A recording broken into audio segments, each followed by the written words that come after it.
Hello and welcome to Fidelity Connects, a Fidelity Investments Canada podcast connecting you to the world of investing and helping you stay ahead. Portfolio manager Aneta Wynimko joins us today as she discusses the latest global consumer spending patterns and where she is finding investment opportunities in the second half of 2024.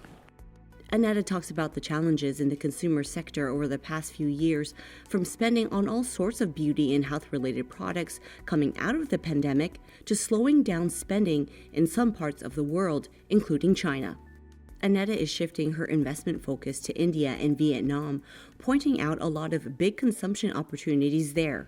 She says the Global Consumer Industries Fund includes large positions with exposure to consumer tech, whether it's Apple or Netflix or Amazon. They have strong growth, they have good visibility of earnings and valuation, so they are at the core and pillar of the fund. But Aneta also looks at other opportunities, including early cyclicals, companies that will benefit if interest rates come down, and when consumers will have more disposable income to spend. This podcast was recorded on August 21st, 2024. To get to sort of the big picture of the consumer and investing within the consumer, I get the sense that the last many years through the pandemic have been somewhat of a challenge. Talk a little bit about sort of where we've come and ultimately what's maybe finally opening up. Yes, I have been investing in consumer companies for now a bit more than 2 decades, and to be honest, the last 2-3 years have really been quite challenging. And there has been a few headwinds, if you will. Obviously, high inflation peaked at well above 10%, and high interest rates that followed. But also the really difficult environment to manage the business, where the demand spiked, then demand cooled off. For companies to manage inventory, to manage supply chains, it really has been a challenging environment. And we see that a lot of blue chip consumer companies that have been executing well for a really long time in the last few years actually have really struggled. We see management changes on the back of it. So yes, the consumer space has been full of events and action, but I am actually quite excited about what's coming and what's happening, because inflation definitely has come off, and now it's below 3% in OECD countries. Interest rates are definitely following down as well. And that will release quite a big pressure on the consumer, and it creates interesting investment opportunities. Also, companies which have been going through difficult operational issue on the back of this demand spike and then consumption coming off, now they have realized that maybe they need restructuring, maybe they need new CEO. So there's a lot happening. I'm very busy. I'm finding lots of investment opportunities. I think the next few years will be much better than the last few years. Makes me want to go shopping, honestly. Okay, well, let's think about that. I might ask you some tips afterwards. Stocks always, the equity markets always will look through. They're going to look through to sort of where we're going to be X months out, and you'll measure that accordingly. What are some of these stocks trying to look through right now? Where are they looking through to right now? What do they need to get through? I think we were in a situation where consumption was, even with interest rates going up, consumption was holding up. And investors, when companies reported good results, maybe the stock moved up a bit on the results, but then it continued to trade down because everyone was waiting for the sales to miss, for profitability to miss, for the consumer finally to give in.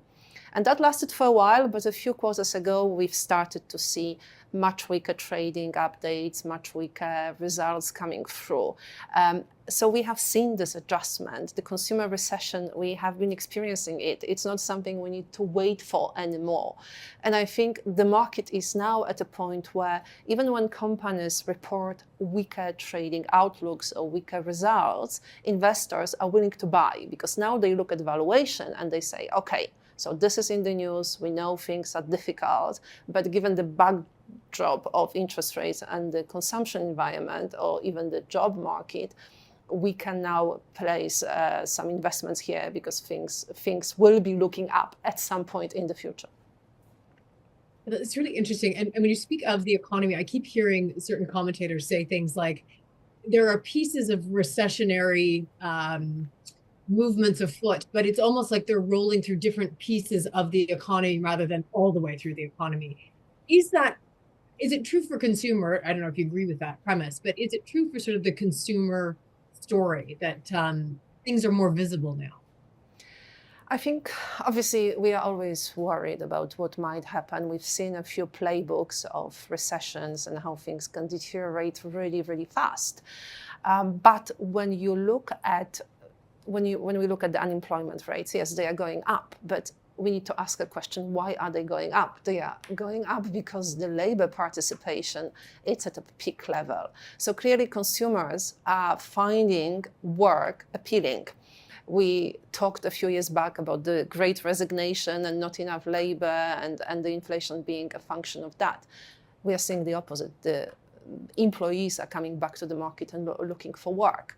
And as long as they work, and at this point, actually, the wage growth is above inflation, so disposable incomes are going up, they will spend. And I think we are at a point where the adjustment has taken place, or at least part of the adjustment. And I think the opportunities are coming through. And yeah, some of the companies reporting and giving an okay trading updates result in stock prices moving up quite dramatically. Yeah, we're seeing some of that today. Actually, I'll swing back around and ask you just a little bit about not so much the earnings, but sort of the forward-looking discussion. But your fund is global. You look at investments through a global lens always. Tell us a bit about what the weak performance of China's economy and the overall story of the Chinese consumer has meant to global brands of late.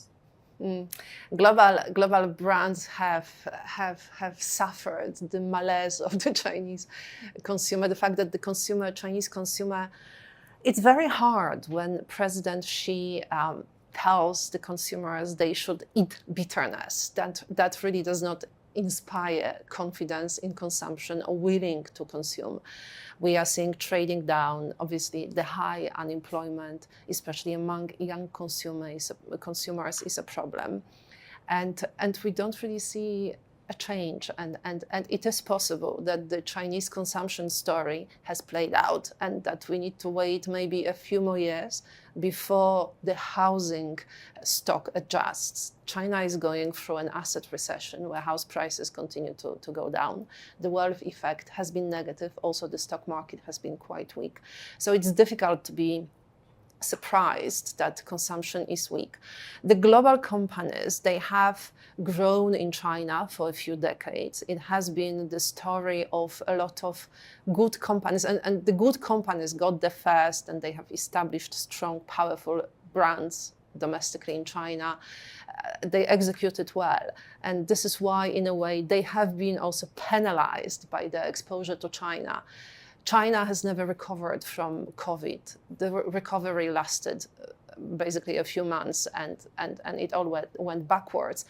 But from my perspective, today, when I look at exposure of each of the global companies I have in the fund to China, and I wonder, is that downsized enough? Is there any more risk that weakness in China might create a negative surprise at the level of the company?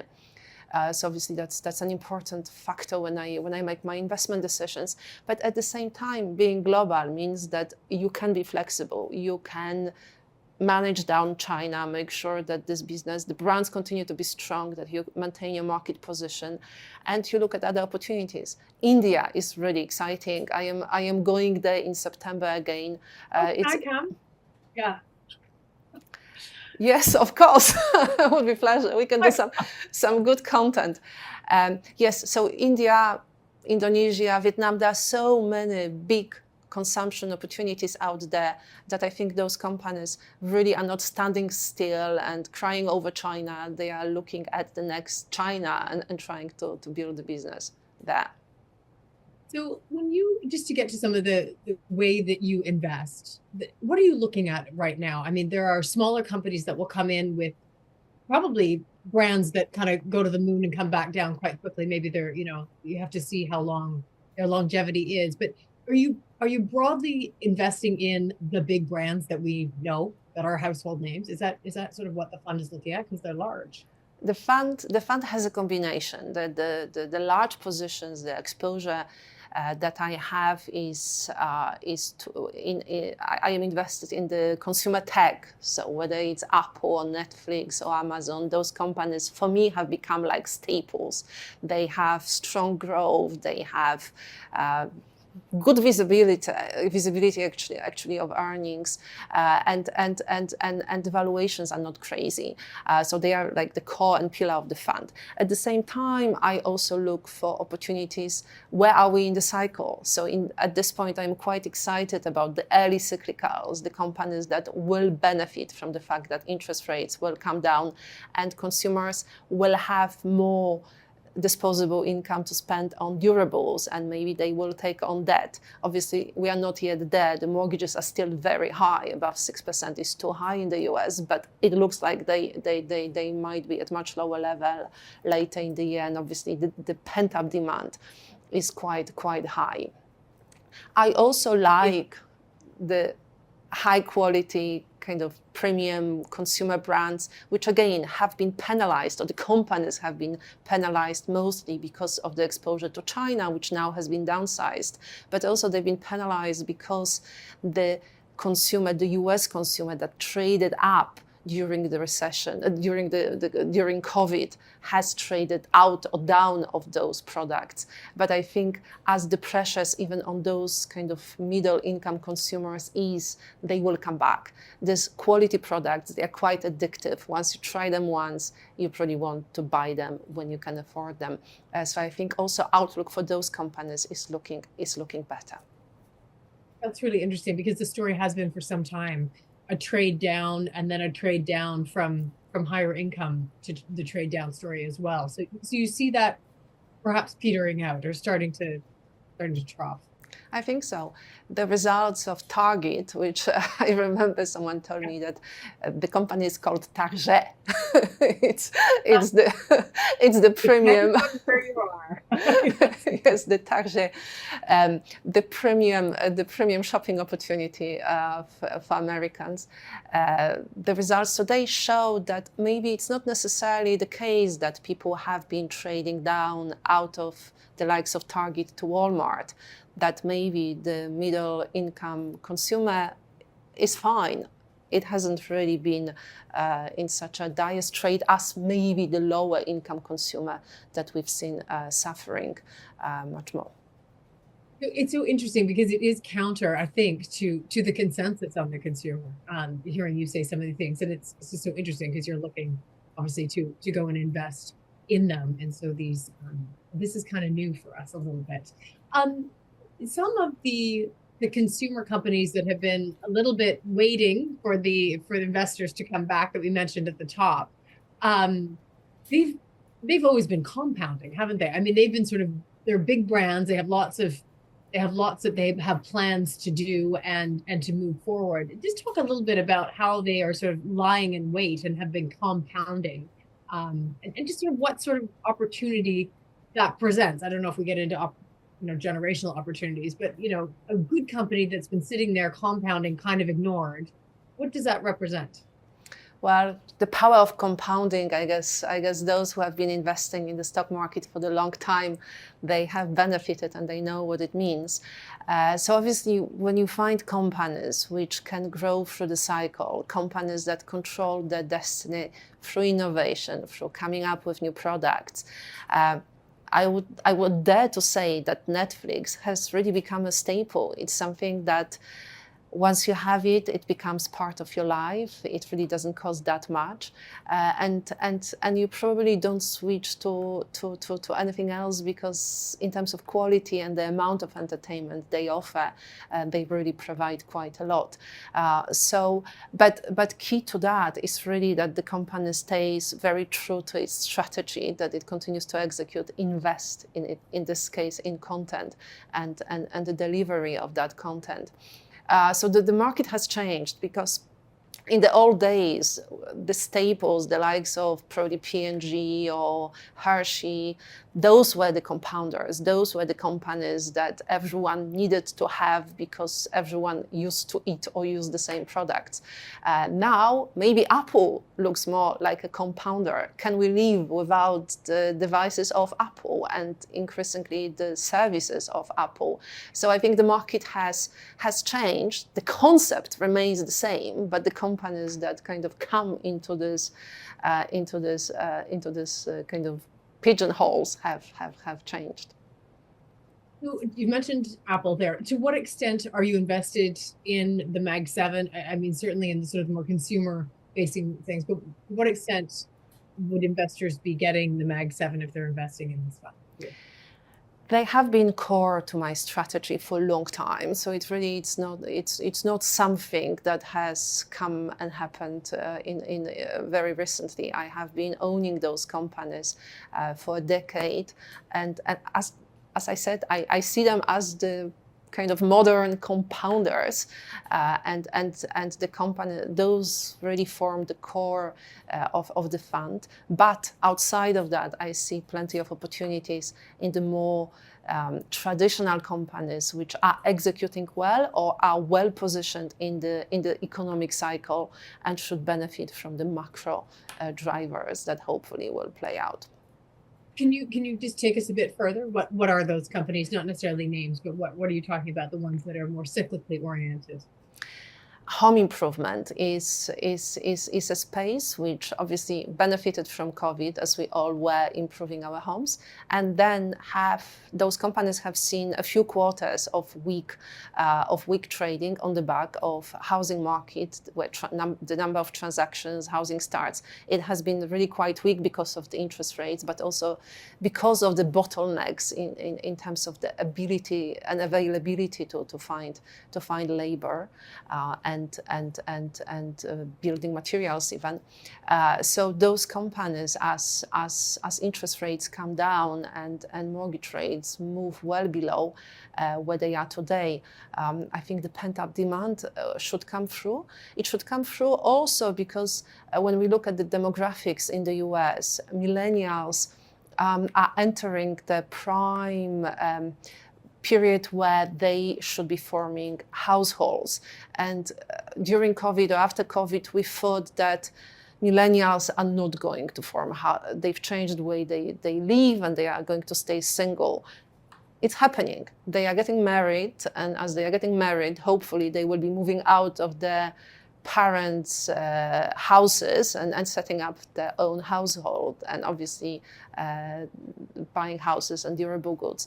And this is probably a period of 5 years where we see this very strong demand, pent-up demand that should come through. But again, it's subject to interest rates, allowing people, creating the affordability to do that. Take us through to the leadership story that you did mention. And again, I think this is not sector specific, but there are a lot of changes within leadership, and obviously something you watch very carefully, the management story. Are there any particular ones that you would point to, or mostly something that might show how leadership is expected to lead at this point in sort of the cycle and X many years out from COVID? Yes, I think it has not been an easy time to be a CEO of a consumer company either, not only a consumer investor, and we see the struggles that a lot of the managements are going through. So I was very happy to see Starbucks finally getting a CEO that kind of matches the brand power and the global opportunity that they have. I have owned Chipotle for a very long time, and I've been a big fan of the CEO there. Obviously, a bit disappointed to see him leave Chipotle, but I think the team there is really strong, and that business is on a very strong trajectory. So I don't worry too much about it. But I think the opportunity in Starbucks is amazing. It's a brand that is still really strong. It resonates, or has always resonated well with young people. we have seen a lot of competition coming to the market, whether it's bubble tea or any other kinds of drinks. And Starbucks has not been. Bubble tea? Do you like bubble tea? I don't, but my son loves it, so I end up going to bubble tea shops. Yes, so yes, I mean, opportunities like that. There are some other companies. I think Nike is clearly waiting for the next act, and things will happen, because it's too much of a fantastic brand to be in this current situation, which is clearly not going the right way. So I think we'll see more of that happening. And it is very interesting to see the market value that can be created just on the day of an announcement, when a strong CEO with a good track record is announced. Yeah, fascinating. And let's go to sort of the opportunity that is there right now. It fits with cyclical, but perhaps just a more structural timing opportunity. Take us through the multiples, take us through the valuation story, what you've seen there. I think you've said before that looking at enterprise value to sales actually is a useful way of looking at some of the companies that you look at. But take us through sort of the valuations, the round trip, where have they been, where you think they're going? Yes. So the companies, the consumer, especially the good quality companies, or those who have been perceived as good quality companies, the likes of Nike, Starbucks, those companies used to trade in the high 20 times, 30 times earnings, because they delivered. They delivered for a long time. They led the markets in which they operated. They were the innovators. They applied technology. There was a lot of excitement around them. Estée Lauder is another example of a similar company. There's a group of them in the US. And in the COVID environment, I think I discussed it with some of them. There was an element of the fact that working from home created some issues, that the innovation for Nike, they admitted that the innovation pipeline really dried up because people were not interacting with each other and not creating new products the way they were in the past. But I think from that time, a lot of things have gone not right for them. And here we can maybe question whether working from home is a good idea, because maybe some of the issues those excellent companies that were really well run started to face, something has happened, and it's maybe more systemic than just an accident. So I think there's maybe an element of that as the labor market is changing and maybe becoming less tight. I think those companies will be more on the front foot, maybe expecting more, demanding more, rewarding better for performance, and I think they will find their way. But I think there's an element of the world has changed, and then the world went back to what it was before, and I think some of those companies have changed and didn't readjust back fast enough, and because of that, the top leadership needs to change, and things need to be adjusted. So I think it is quite an interesting time as an investor to watch that. It is. It's an interesting time in the journey of some of these big brands. As you say, is it a time, there's great optimism in what you're saying, and looking out to perhaps a new landscape. Is it a time to go all in, or speak to sort of the diversification element of the fund broadly, and sort of to what extent you're dialing it up? Yeah, it is a good question. All in, and you always feel like going all in when it's all good news and you feel great, and this is when you should be definitely getting out. I think today everyone has lots of mixed feelings. The fear of recession is there, and just 2 weeks ago we felt quite a big tumble in the market. So I think the market continues to be cautious. There is quite a lot of money on the sidelines in terms of people holding cash. Interest rates, if they come down, that cash becomes much less attractive, and there are quite a few drivers, whether it's innovation, AI. A lot of new companies are being created in the US. We saw that in the mid-90s. Again, now we have a spike of new companies being launched. The productivity that might follow might be quite an interesting driver of the economy. We have the pent-up demand in housing. Again, that's another driver. So there are quite a few things that actually might turn out to be quite a positive piece of news.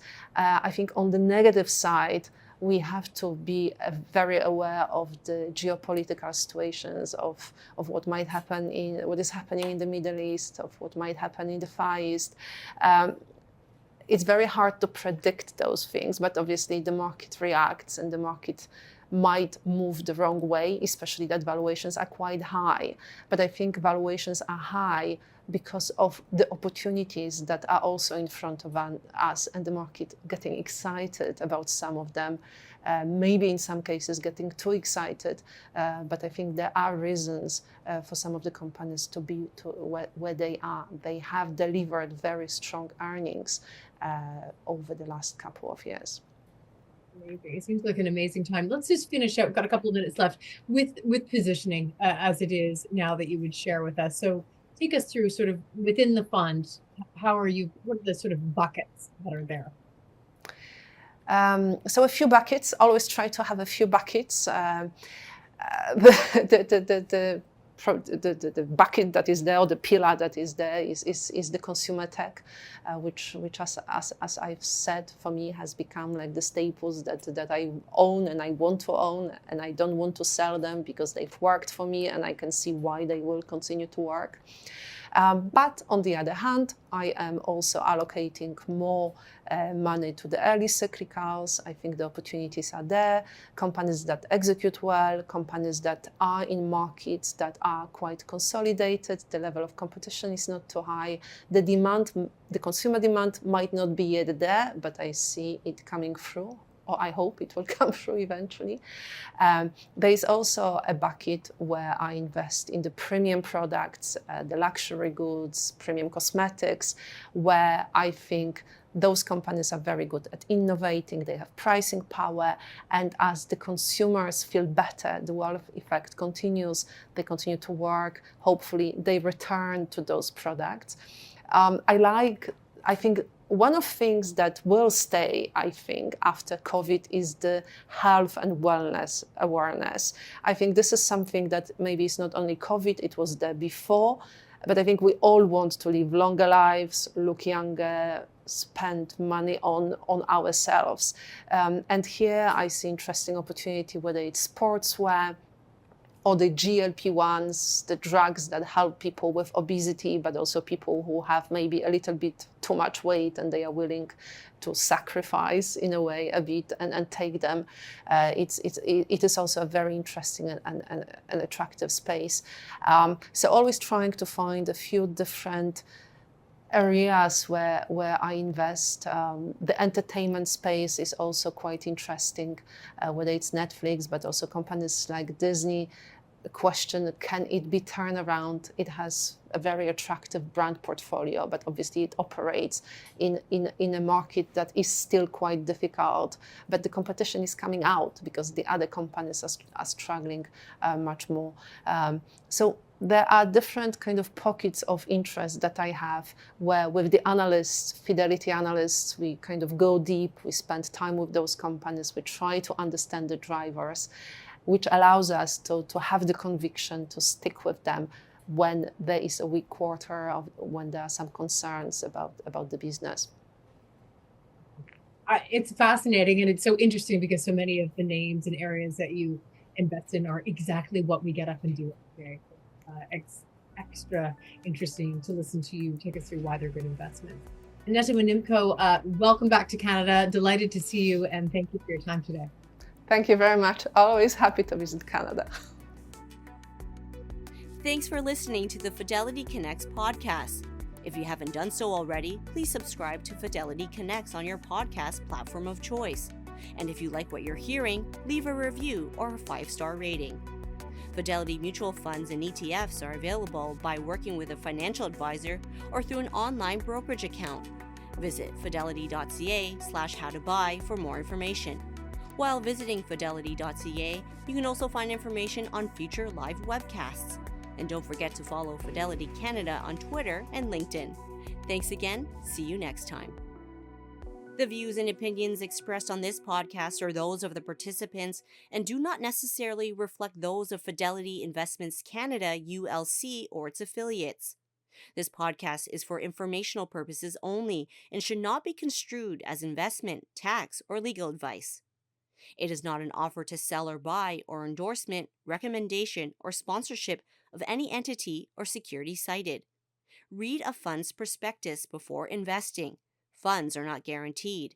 Their values change frequently, and past performance may not be repeated. Fees, expenses, and commissions are all associated with fund investments.